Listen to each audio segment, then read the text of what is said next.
Vena Melinda ingin cucu, Verrell Bramasta mau punya anak banyak. Putus dari Natasha Wilona, Verrell Bramasta hingga kini belum terlihat punya gandengan baru.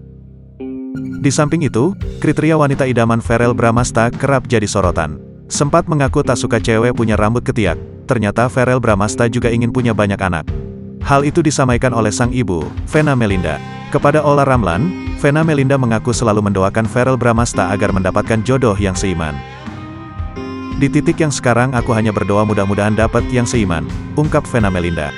Menurut Vena Melinda, perbedaan usia antara Verrell Bramasta dan jodoh putranya kelak tak begitu menjadi masalah.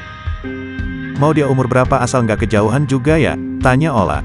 Iya karena kita kan perempuan ada batas ya, sementara Verrell mau punya anaknya banyak, jelas Vena. Dalam kesempatan itu Vena Melinda juga mengungkapkan keinginannya untuk segera menimang cucu. Aku kan juga pengen punya cucu, kayak Mimi, Krisdayanti, ungkapnya.